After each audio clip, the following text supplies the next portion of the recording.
The first shots came from the Draxon ships. Bright beams of energy crossed space toward the 12 human vessels. Captain Nam Soo-jin watched the weapons fire from her command chair on Sol's Fury. "All ships, scatter pattern 7, she said, calmly. The human ships suddenly spread apart like fingers opening. The Draxon energy beams hit empty space.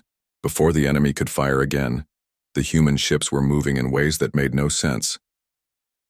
Fleet Commander Zektul stared at his screens. "What are they doing? Those formations are impossible." The human ships moved like they were connected by invisible strings. When one ship turned left, another turned right at exactly the same moment. When one ship dove down, another climbed up. It was perfect coordination. "Sir," his weapons officer called out, "I cannot get a target lock. They keep moving in and out of each other's paths. If we fire, we might hit our own ships." Zektul growled in anger. "Then get closer. All ships, close formation. We will ram them if we have to." But as the Draxon ships moved closer together, the human ships did something unexpected. They attacked. Captain Nam's voice was heard on all human ships. "Fire pattern Alpha. Target their command vessels first." 12 human ships fired at the same time. But they did not fire at 12 different targets. All 12 ships fired at the same Draxon cruiser. The combined firepower turned the enemy ship into a ball of flame in seconds. Before the Draxon could react, the human ships had already picked their next target. Another Draxon cruiser exploded. "How are they doing this?" Zektul shouted. "How do they know which ship to target?" His science officer, a thin Draxon with large eyes, looked up from his instruments. "Sir, I am reading quantum communication signals between their ships. They are all connected in real time. When one human captain thinks of a target, all the other captains know immediately." This was something the galaxy had never seen before. Most species fought with their ships acting independently. Captains made their own decisions. Sometimes they worked together, but there was always delay, always confusion. The humans fought like a single creature with 12 bodies. When Captain Nam decided to attack, all 12 ships moved as one. When she decided to defend, all 12 ships covered each other perfectly. The battle that everyone expected to last hours was over in 8 minutes. 57 Draxon ships had entered the system. 12 human ships remained floating in space, barely damaged. The wreckage of the Draxon fleet drifted in pieces around them. Fleet Commander Zektul had survived only because his ship was in the rear when the battle started. Now he stared at his screens in shock. His mighty fleet was gone, destroyed by 12 small human vessels. "Send a message to the home fleet," he whispered. Tell them we were wrong about the humans." Down on Kepler 442, the Villani could not believe what they had seen. First Speaker Villana floated in her command pool, watching the sensor readings again and again. "They did it," she whispered in her bubbling voice. "The humans actually did it. They saved us." All across the planet, Villani celebrations began. They had lived in fear for so long. Now, for the first time since losing their homeworld, they felt safe. The news of the battle spread across the galaxy faster than light. Every species with communication networks heard about it within hours. 12 human ships had destroyed 57 Draxon vessels without losing a single ship. At first, many aliens thought it was a lie. The numbers were impossible. But the sensor recordings were clear. The battle had really happened. On the crystalline, collective homeworld, Elder Korth studied the battle recordings with growing concern. His crystal body slowly turned darker colors, which meant he was very worried. "They knew," he said to his fellow elders. "The humans knew exactly how the Draxon would fight. Every tactic, every formation, every weakness. They studied their enemies before they ever made contact with us." Another elder, younger by only a few million years, pulsed with curious colors. "How is that possible? Humans have only been in space for a short time." "That is what makes them dangerous," Korth replied. "They learn fast and they plan ahead." Back on Earth, Dr. Bei Jin-woo sat in his office at the Defense Ministry. He was the head of the Xenopsychology Department. His job was to study how alien minds worked. The reports on his desk were marked with the highest security levels. For 2 years, even before humans made contact with the galaxy, Dr. Bay and his team had been studying every species they could find. They watched alien communication networks. They studied alien history. They learned how different species thought and fought. When Captain Lee made his promise to protect the Villani, humans already knew everything about their enemies. The Draxan fight with overwhelming force, Dr. Bay had written in his report. They use fear and intimidation. They expect enemies to run when outnumbered. They have no experience fighting coordinated resistance. Recommendation: use their tactics against them. Let them think we are weak until it is too late. 3 days after the battle, the Galaxy Council met again in emergency session. The same aliens who had laughed at the human promise now whispered nervously to each other. Ambassador Park Hye-jin walked to the speaker's platform. Her face showed no emotion. She looked the same as she had 3 weeks ago when many council members thought humans were foolish. Honored representatives, she said. The Villani colonies are secure. Our promise has been kept. Councillor Vex Thera of the Altarian Republic stood up slowly. His gem-covered scales seemed less bright than before. The Council acknowledges the unexpected success of human forces.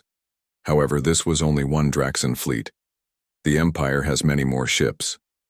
Ambassador Park smiled, but it was not a warm smile. Then perhaps the Empire should reconsider their life choices. The words sent a chill through the meeting hall. The way the human ambassador said it was not a threat. It was a statement of fact, like saying the sun would rise tomorrow. An alien that looked like a floating jellyfish with tentacles pulsed with nervous colors. What if the Draxan Empire sends more ships? What if they send everything they have? Then, they will learn the same lesson their 7th Fleet learned. Park replied, "We gave our word. We will keep it." In the back of the hall, Elder Korth watched the human ambassador with growing unease. She spoke with the same certainty that Captain Lee had shown. No doubt. No fear. Just absolute confidence. That was what worried him most. In his millions of years of life, Korth had seen many species rise and fall. The most dangerous ones were not the strongest or the smartest. They were the ones who meant what they said. Deep in Draxan space, War Prime Korvash received the report of the 7th Fleet's destruction. He was a massive Draxan, bigger and more scarred than most. He had conquered dozens of worlds and destroyed entire species. 57 ships, he said slowly. Gone. Destroyed by 12 human vessels. His intelligence officers stood nervously before him. They had studied the battle recordings for hours trying to understand what happened. War Prime, one of them said carefully. The humans fight differently than any species we have encountered. They share information instantly. They coordinate perfectly. They knew our tactics before we used them. Korvash's claws scraped against his command chair. Then we adapt. We change our tactics. We send more ships. How many more, War Prime? Korvash thought for a long moment. The Draxan Empire had built its power on fear. Other species surrendered rather than fight because they knew they could not win. But the humans had not surrendered. They had fought. And they had won. Prepare the 2nd, 4th, and 9th fleets, he ordered. 300 ships. I want to see how well these humans fight when they are properly outnumbered. The target was chosen carefully. New Busan was a human colony world that served as a major manufacturing center. If the Draxan could destroy it, they would cripple human ship production. Admiral Choi Sung-ho received the intelligence reports at his command center on New Busan. The approaching Draxan force was massive. 3 full fleets, over 300 ships. How many ships do we have available? He asked his staff. 47, Admiral, came the answer. The rest of the fleet is protecting other colonies. The odds were almost 7-1 against the humans. Any reasonable commander would call for reinforcements or evacuate the planet. But Admiral Choi had read the same reports that Dr. Beijin Wu had written. He knew something the Draxan did not. Signal all ships, he said calmly. Prepare for battle. We have work to do. Captain Yoon Da-eun, commanding the cruiser Andong's Pride, received the Admiral's orders. She looked at her crew with a slight smile. You heard the Admiral, she told them. The Draxen want to learn about human promises. Let us be good teachers. The second battle of Kepler 442 had shown the galaxy that humans could fight. The coming Battle of New Busan would show them something far more important. It would show them what humans did when someone tried to punish them for keeping their word.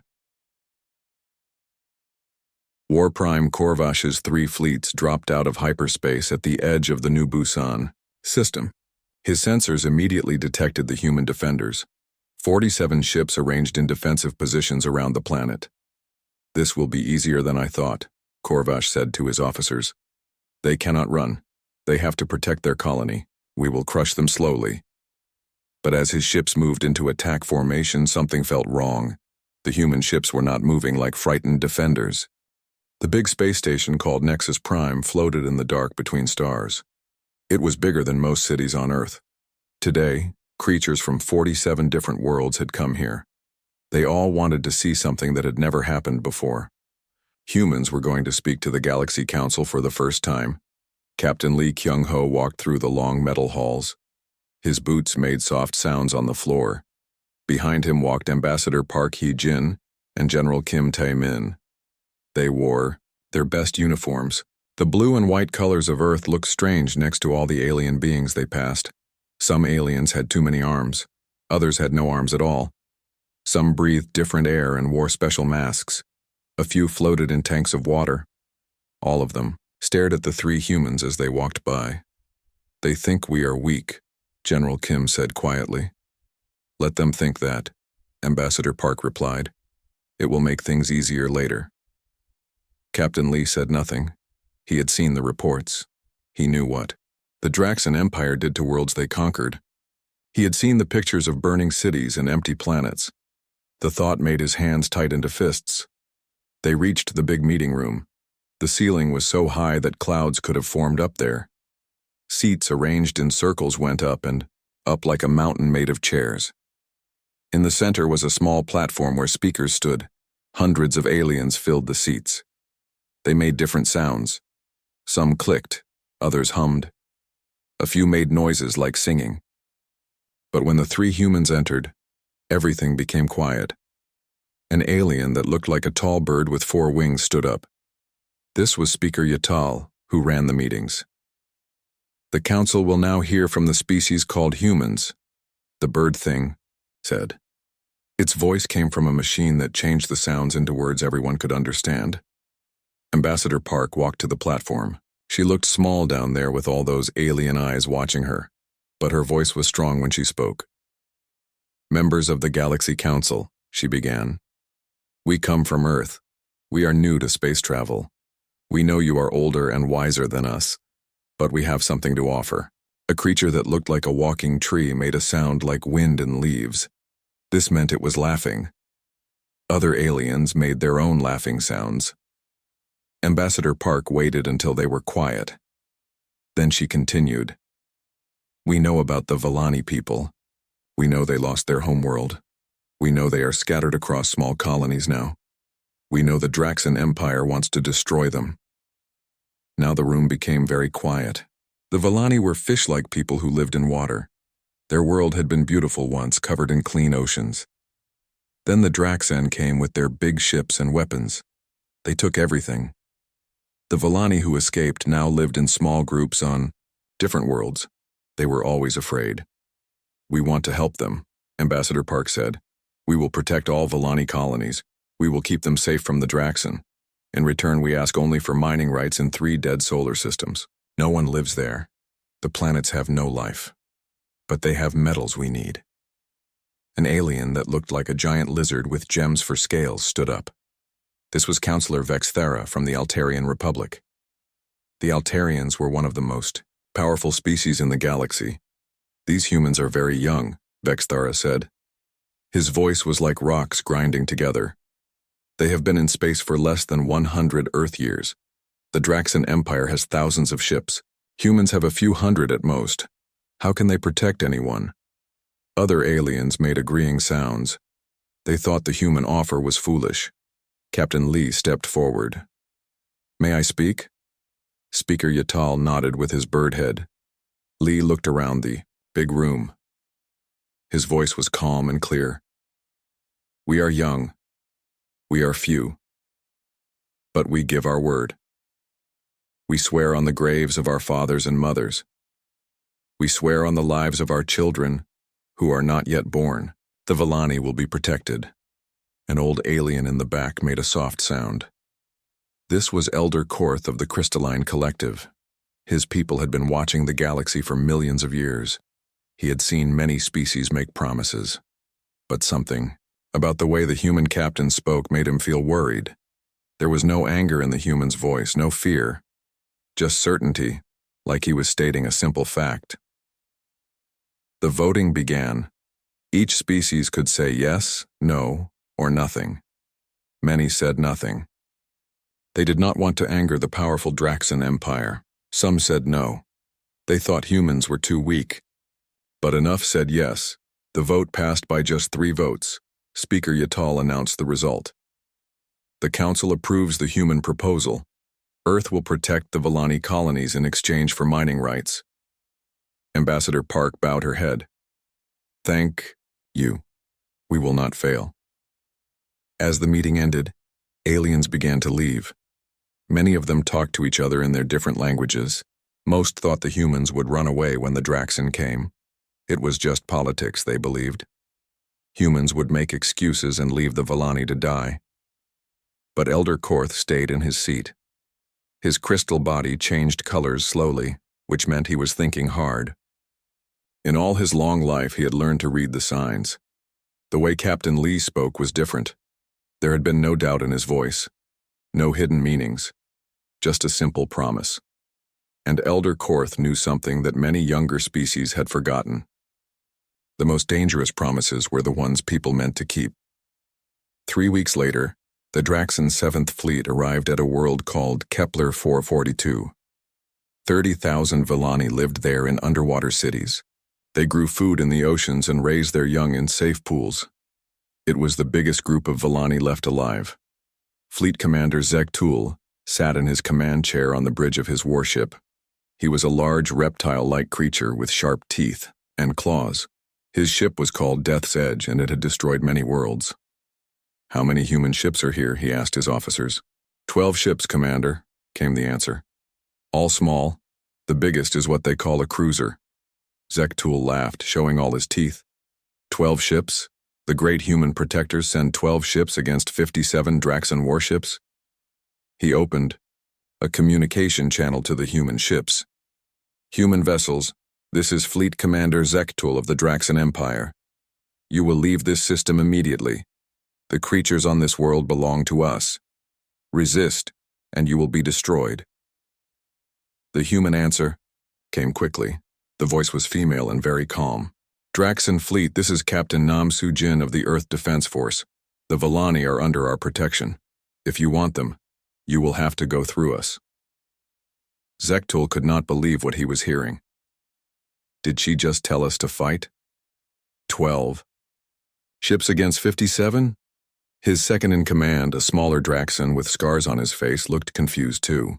Commander, perhaps they have hidden weapons. Some kind of trap? There is no trap, Zektul growled. They are just stupid. Signal all ships. We attack in 10 minutes. I want to see what human courage looks like when their ships are burning. But something felt wrong.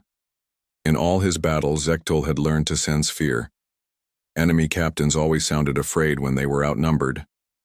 They tried to sound brave, but fear leaked through their words. The human captain had sounded like she was discussing the weather. Down on Kepler 442, the Villani watched their water-filled screens with terror.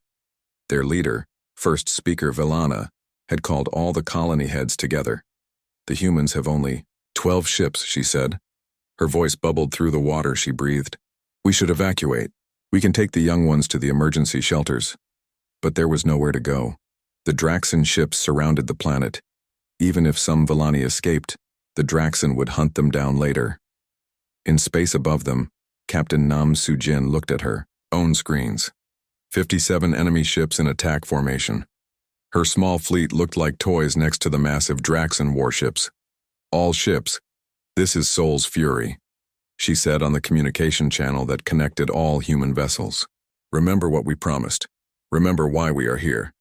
The Villani are counting on us. We understand, Captain, came the replies from the other 11 ships. We are ready. Captain Nam smiled. The aliens thought humans were weak because they were new to space. They did not understand that humans had been fighting wars for thousands of years before they ever left Earth. They had learned lessons written in blood on 100 battlefields. Draxon fleet is moving, her weapons officer reported. They are coming straight at us. No fancy formation. They think we will run.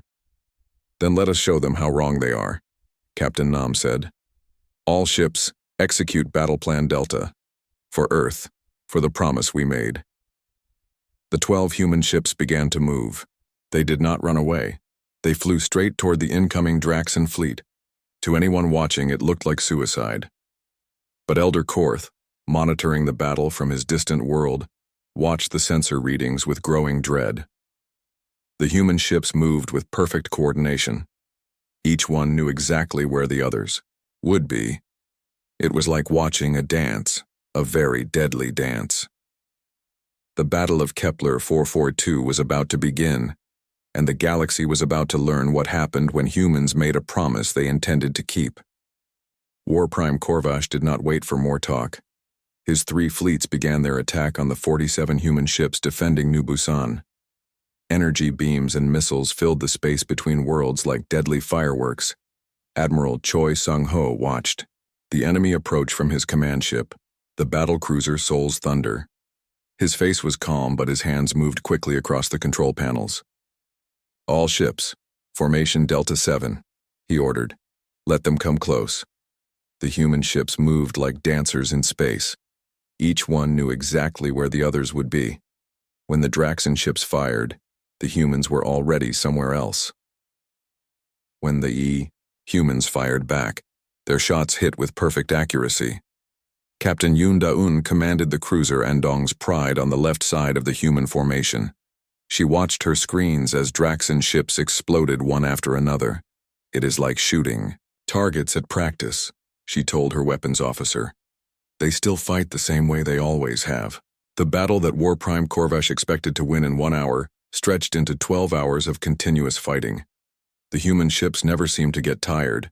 They never made mistakes, and somehow, none of them had been destroyed. This is impossible, Corvash roared at his officers. We have lost over 100 ships. How many humans have we destroyed? His tactical officer checked the sensors again, hoping the readings were wrong. None, War Prime. We have not destroyed a single human vessel. Corvash could not believe it. 300 Draxon ships against 47 human ships, and the humans were winning. Not just winning. They were destroying the Draxon fleets without taking any losses at all. All ships, close formation, he ordered. Ram them if you have. 2. They cannot dodge if we are right on top of them. But when the Draxon ships tried to get close, the humans used their coordination against them. Human ships would lure Draxon vessels into traps, then disappear while other human ships appeared behind the enemy.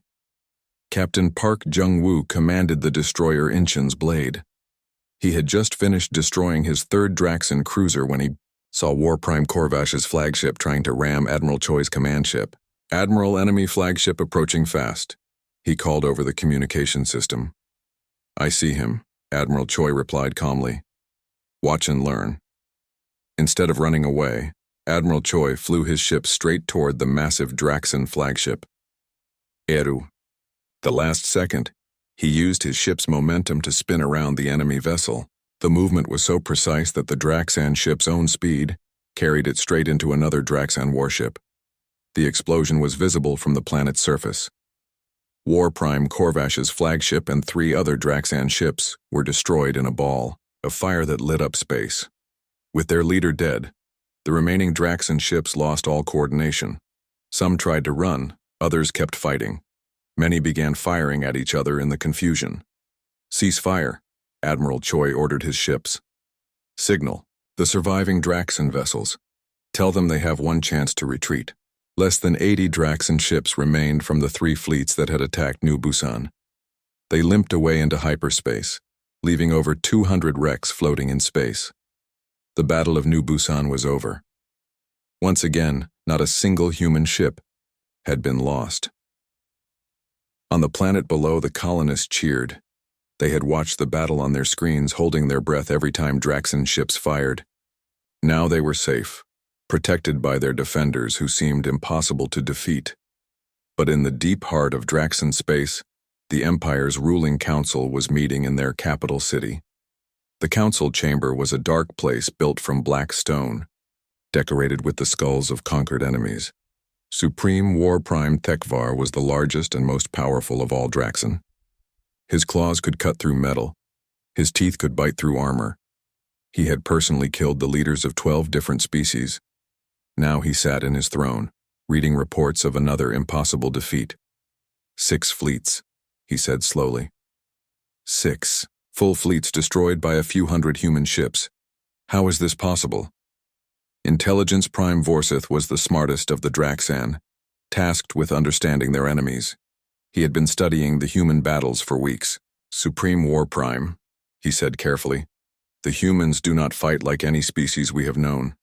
They use deception, coordination, and what they call psychological warfare. They make our commanders doubt themselves before the first shot is fired. Then, we will adapt, Thekvar growled. We will learn their tactics and use them against humans. That may not be possible, Vorseth replied. Their coordination comes from technology we do not have. Their quantum communication systems connect every ship instantly, but more than that, they study us. They know how we will fight before we do. Another war prime, a scarred veteran named Zorth, spoke up. Then we do not fight their ships. We destroy their worlds. If we cannot defeat their navy, we eliminate their planets. Thekvar's eyes gleamed with cruel light. Yes, we gather every ship in the Empire, every warship, every transport, every vessel that can carry weapons. The Great Armada will fly to their home world. We will burn Earth to ashes and scatter them. Why? Remains in space. The order went out across the Draxan Empire. Every ship was recalled, every commander was summoned. From 1,000 star systems, the Draxan war machine began to move toward a single target, Earth. Captain Lim Minho commanded the scout ship Daigu's Watch, one of many small human vessels that kept an eye on enemy movements. His ship was deep, in Draxan space, hiding behind an asteroid while monitoring enemy communications. What he saw made his blood run cold. Ships were moving from every direction toward a single gathering point. Not just warships, but cargo vessels fitted with weapons. Even mining ships carrying missiles. Signal Earth Command immediately, he told his communication officer. Priority Alpha. The Draxan Empire is mobilizing everything they have. The message reached Earth 18 hours later. Fleet Admiral Wan Jae-hyuk read the report in his office, high above Seoul. Through his windows, he could see the city where he had been born, where his children went to school. How many ships? He asked Captain Lim over the communication link. At least 2,000, Admiral. Maybe more. Every Draxan vessel that can fly is heading for the gathering point. Admiral Wan was quiet for a long moment. 2,000 ships was more than the entire human fleet. Even with their superior coordination and tactics, those were impossible odds. His aide, Lieutenant Commander Song Yuri, waited nervously. Admiral, should we call for help? The Galaxy Council? Perhaps some of our allies? No, Admiral Wan said. Simply, we made a promise to protect the innocent. The Draxan want to punish us for keeping that promise. This is our responsibility. He turned to his communication console and entered a special code that had never been used before. Authorization Code Prometheus. It was the signal for total war. Across human space, the signal was received and understood. Every ship, every station, every orbital platform received the same message. Every human vessel capable of combat was to converge on Earth immediately. On the colony world of New Busan, Admiral Choi received the signal. He looked at his staff with grim understanding. Signal all ships. We leave for Earth immediately. The colonists will have to defend themselves with orbital platforms. Admiral, Captain Yoon Da-eun said quietly. If we leave, the colonies are defenseless. The Draxan could attack them. If Earth falls, the colonies will die anyway. Admiral, Choi replied. We go to Earth. On the trading world of New Incheon, merchant vessels were being fitted with weapons. Civilian transports received missile launchers. Even passenger ships were given armor and guns. Captain Shin Da-yoon had commanded a peaceful cargo vessel just days before. Now her ship bristled with weapons as she prepared to join the defense fleet. I never thought I would fight in a war, she told her crew. But we made a promise. Earth made a promise. And we keep our promises. From every corner of human space, ships began moving toward Earth. Colony defense fleets abandoned their posts. Trade routes were left undefended. Every human vessel that could carry weapons was called home. The gathering human fleet numbered 789 ships. Against 2,000 Draxan warships, the odds were still against them. But something had changed in the human fleet. Word of the Draxan plan had spread among the crews. The aliens were not just coming to defeat human ships, they were coming to destroy Earth itself, to kill every human man, woman, and child. Captain Lee Min-jun commanded the frigate Gwangju's Fury. He had received a message from his wife on Earth just before leaving to join the fleet. His daughter had drawn him a picture of his ship with the words, "Come home safe, Daddy," written in a child's handwriting. "Signal Admiral 1, he told his communication officer. Tell him Gwangju's Fury is ready to fight. Similar messages came from every ship in the fleet. They were ready to fight. They were ready to die if necessary, but they would not let Earth burn. War correspondent Han Bo-young was aboard the press vessel Gwangju Herald, one of the few non-military ships in the fleet. She had been given permission to record what might be humanity's final battle. The day before the Draxan arrived, she interviewed Admiral Wan aboard his flagship. "Do you believe humanity can win?" she asked. Admiral Wan looked out at the stars that surrounded Earth. Somewhere out there, 2,000 enemy ships were approaching. In a few hours, the battle would begin. "We did not promise to win," he said, quietly. "We promised justice. Today, the galaxy learns the 6 months after the Battle of Saul's Gate, the Galaxy Council met again on Nexus Prime. But everything was different now. The great meeting hall that had once buzzed with casual conversation was now filled with whispered voices and nervous glances. When the human delegation entered, the entire chamber fell silent. Ambassador Song Min-jung walked to the speaker's platform with the same calm confidence her predecessors had shown.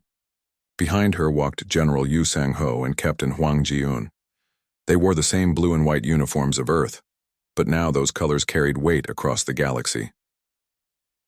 "Honored representatives," Ambassador Song began. 6 months ago, humanity made a promise to protect the Villani colonies. That promise has been kept. The Draxan Empire has withdrawn from 7 occupied systems. The trade routes are secure. Innocent beings sleep safely because we gave our word. Councillor Vex Thera of the Altarian Republic stood up slowly. His gem-covered scales, once bright with arrogance, now seemed dull. When he spoke, his voice was respectful. "The Altarian Republic formally requests a mutual defense pact with the Terran Federation," he said. "We offer our industrial capacity and our fleet in exchange for protection." A murmur ran through the assembly. The Altarians were one of the most powerful species in the galaxy. If they were asking humans for protection, what did that say about the balance of power? Ambassador Song nodded politely. "We will consider your request." More species stood to speak. The Calvorian Trade Union requested human escort ships for their merchant fleets. The Zephyrian Collective asked for human observers at their peace negotiations with a neighboring species.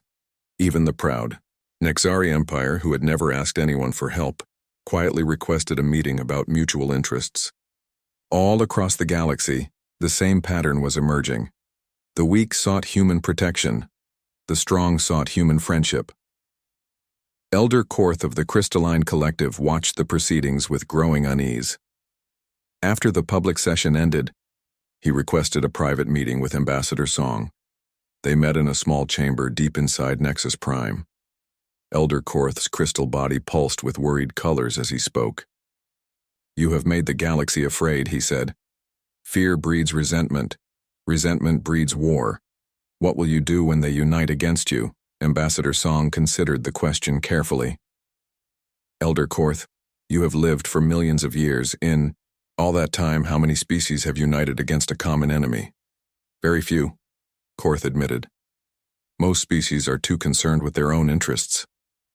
Exactly, Song replied. And those who might consider uniting against us must ask themselves a simple question. Do they want to end up like the Draxan Empire? The Draxan Empire was a shadow of its former self. With their fleets destroyed and their leadership dead, they had retreated to their core worlds. Former Draxan colonies declared independence. Former allies abandoned them. The mighty empire that had terrorized the galaxy for centuries was now begging for peace. But what if they do unite? Korth pressed. What if they decide humanity is too dangerous to exist? Song's voice carried the same certainty that had marked every human promise. Then they will learn what we taught the Draxan. We make one promise to all who would harm innocents. Justice will find them. On Earth, life had returned to normal in many ways. Children went to school, people worked in offices and factories. Couples fell in love and got married. But underneath the normal routine, everyone knew things had changed. Admiral Wan Jae-hyuk stood in his garden behind his house in Seoul. His granddaughter, 5-year-old Wan So-young, was playing with toy. Spaceships in the dirt? Grandpa? She asked, looking up at him with serious eyes. Why did the bad aliens want to hurt us? Admiral Wan knelt down beside her. How do you explain galactic politics to a 5-year-old? Sometimes, he said carefully, strong people think they can take things from weak people. They think no one will stop them. But you stopped them, So-young said with the absolute confidence of a child. Yes, we did. Will they try again? Admiral Wan looked up at the sky where stars were beginning to appear in the evening light. Somewhere, out there, former enemies were rebuilding their fleets. Former allies were choosing sides. The galaxy was reshaping itself around the new reality of human justice. Maybe, he said honestly. But if they do, we will stop them again. So-young nodded and went back to playing with her toy ships. In her game, the good guys always won. Admiral Wan hoped the real universe would be that simple. Across human space, similar conversations were taking place. Parents explained to children why daddy or mommy had gone away to fight in the big battle, why some of them had not come home, why it mattered that promises were kept. Captain Shin Da-yoon had survived the Battle of Seoul's Gate, but her ship had not. Now she commanded a new vessel, the cruiser New Seoul's Pride. Her crew was young. Many of them had joined the fleet after watching the battle recordings. Captain, her first officer asked during a routine patrol, do you think we will have to fight again? Probably, Shin replied. There are always those who think they can take what they want from others. Our job is to prove them wrong. The first test came sooner than expected. The Corvani hegemony was a mid-sized empire that controlled 12 star systems. They had built their power by enslaving weaker species and forcing them to work in dangerous mines. When the hegemony's slaves began to rebel, inspired by stories of human justice, the Corvani response was brutal. They started executing rebels by the thousands. The plea for help came from Tamara, a leader of the enslaved Ythri people. Her message reached Earth through hidden communication networks. Humans of Earth, her translated voice said over the recording, you promised justice for the innocent. We are innocent. We have done nothing but work in their mines and die in their wars. Please help us. The message was played in the Earth Defense Council's emergency session. President Kim Hyo-jin listened to the recording 3 times before speaking. Do we have any treaties with the Ythri people? She asked. No, Madam President, her aide replied. We have never had contact with them before. And the Corvani hegemony? They have never threatened human interests directly. This is an internal matter for their empire. President Kim was quiet for a long moment.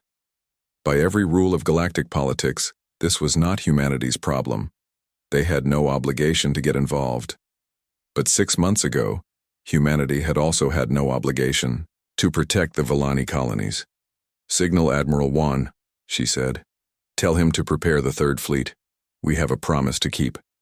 Madam President, her aide said carefully, we never made a promise to the Yithri people. We made a promise to the galaxy. President Kim replied. We said justice would find those who harm innocents. It is time to keep that promise. The human Third Fleet, commanded by Admiral Park Tae-hyun, arrived in Corvani space 2 weeks later.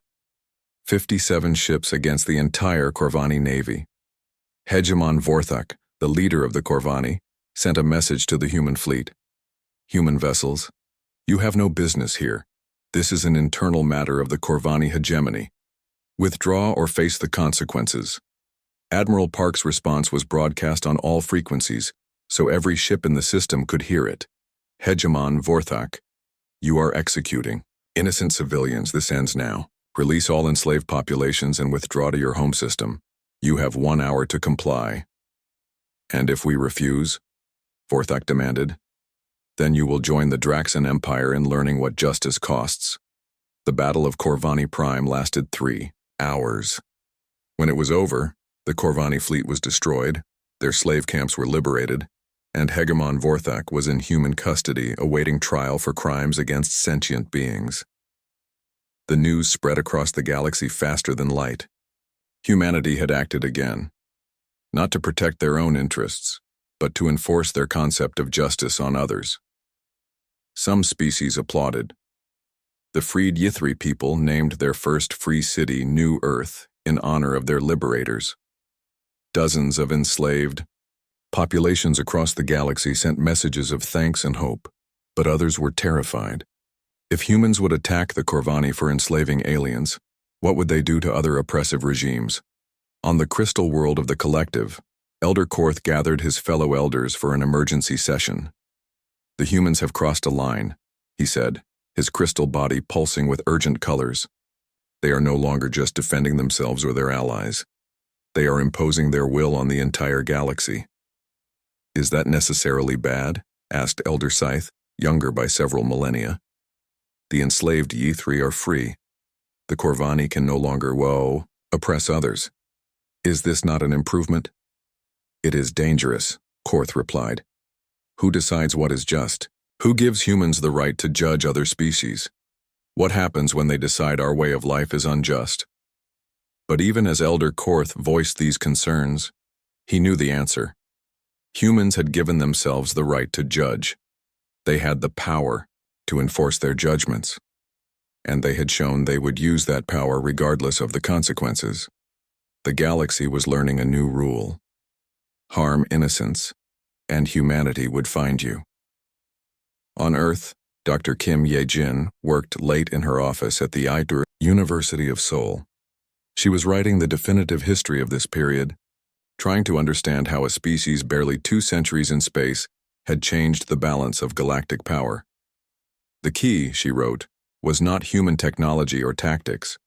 Other species had better ships, better weapons, longer experience in space warfare.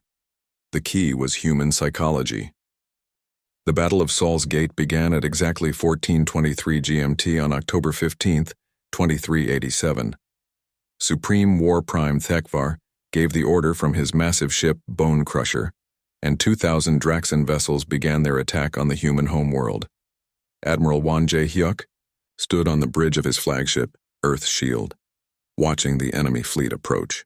Behind him, 789 human ships waited in perfect formation. All ships, this is Admiral Wan, he said calmly. Today we fight not just for Earth, but for every innocent being in the galaxy. Show them what happens when someone threatens our home. The human fleet moved as one creature. Each ship knew exactly where every other ship would be. When Captain Kang Min-seo of the battlecruiser Busan's Hammer turned left, Commander Park Jung-woo of the destroyer Incheon's Blade turned right at the same moment. The coordination was perfect. Dr. Lee Hai-wan watched the battle from Luna Station, Earth's moon. She was studying the quantum communication systems that connected every human ship. Amazing, she told her research team. Look at these readings. Every human ship is connected in real time. When one captain thinks of a target, all the other captains know immediately. They are not 700 separate ships. They are 700 parts of one weapon. The Draxan expected to win through sheer numbers. They flew straight at the human formations, firing everything they had. But the humans did not fight like they expected. Instead of meeting the attack head-on, the human ships scattered into small groups. Each group of 10 or 12 ships worked together, luring Draxan vessels into carefully planned traps. Captain Oh Sung-min commanded the frigate Ulsan's Fury. His small ship was damaged, with fires burning in 3 sections. But when he saw a Draxan cruiser about to destroy the wounded battleship Daegu's Pride, he did not hesitate. "All power to engines," he told his crew. "Ram that Draxan ship." "Captain," his first officer said, "we will not survive." "The Daegu's Pride has 300 people on board," Captain O replied. "We have 30. The choice is clear." Ulsan's Fury crashed into the Draxan cruiser at full speed. Both ships exploded in a ball of fire, but Daegu's Pride survived, and its 300 crew members continued fighting. All across the battle, similar acts of courage took place. Commander Yoon Hae-young of the corvette Jeju's Storm rammed a Draxan battleship when her weapons failed. Captain Kim Tae-ho of the destroyer Pohang's Anger used his damaged ship to shield a group of smaller vessels. The humans fought with a desperation the Draxan had never seen before. These were not soldiers fighting for conquest or glory. They were people defending their homes, their families, their entire species. Supreme War Prime Thekvar watched his fleet struggle against the smaller human force with growing anger. His ships were being destroyed faster than they could destroy the humans. "How many ships have we lost?" he demanded. "Over 800, Supreme War Prime," his tactical officer replied nervously. "The humans have lost perhaps 200. Thekvar could not believe it. Even outnumbering the humans 2-1, his forces were losing. The human ships moved like they could read Draxan minds. Every attack was predicted. Every formation was countered. "All ships, concentrate fire on their flagship," he ordered. "If we destroy their admiral, their coordination will collapse." Every Draxan ship that could manage it turned their weapons toward Earth's shield. The massive battleship disappeared in a storm of energy beams and explosions. For a moment, Thekvar thought he had won. But then the smoke cleared and Earth's shield was still there, damaged but fighting. "Impossible," he roared. "How did they survive that much firepower?" The answer came from Captain Lee Min-jun aboard Gwangju's Fury. His ship, along with 50 others, had used their own bodies to shield the flagship. Many of those ships were destroyed, but Admiral Wan's vessel survived. "This is Admiral Wan," came the calm voice over the human communication channels. "I am still here. Continue the fight." The battle had been raging for 6 hours when Admiral Wan made a decision that changed everything. He activated Protocol Righteous Fury. "All ships," he announced, "target the Draxan flagship. Every ship, every weapon, all at once." 700 remaining human vessels turned their weapons toward Bone Crusher, Supreme War Prime. Thekvar saw them coming and tried to run, but it was too late. The combined firepower of 700 human ships focused on a single target. Bone Crusher did not just explode, it vanished. The massive dreadnought was completely vaporized by the concentrated attack. The death of their supreme leader broke something inside the Draxan fleet. War Prime Korvash, now the highest-ranking survivor, tried to rally his forces. "All ships, maintain formation. Continue the attack," he called over the communication channels. But his ships were no longer listening. The humans were among them now, firing at close range. Draxan vessels began shooting at each other in panic, unable to tell friend from enemy in the chaos. Captain John Soo-young commanded the cruiser Daejeon's Justice. Her ship had been fighting for 8 hours straight. Her crew was exhausted. Her weapons were overheating, but she kept fighting. "Captain," her tactical officer called out, "the enemy fleet is breaking apart. They are running in all directions. Should we pursue?" Captain John was about to order the attack when Admiral Wan's voice came over the communication system. "All ships, hold position. Signal to all Draxan vessels. You have lost. Your supreme leader is dead. Your fleets are destroyed. Leave this system now and return to your territory. Never threaten innocent beings again. You have 10 minutes to withdraw." War Prime Korvash could not believe what he was hearing. The humans were giving them a chance to escape. After everything the Draxan had done, he looked at his tactical displays. Of the 2,000 ships that had entered the system, fewer than 300 remained. The human fleet, though badly damaged, was still organized and fighting. All ships, he said quietly, withdraw to hyperspace. The battle is lost. 8 minutes later, the surviving Draxan vessels jumped away, leaving, behind the wreckage of their great armada. The Battle of Sol's Gate was over. Humanity had defended their home world against impossible odds, but the cost had been terrible. Admiral Wan walked through his damaged flagship, reading the casualty reports. 137 human ships had been lost. Over 20,000 people were dead. His aide, Captain Shin Da-un, found him staring out at the wreckage floating in space around Earth.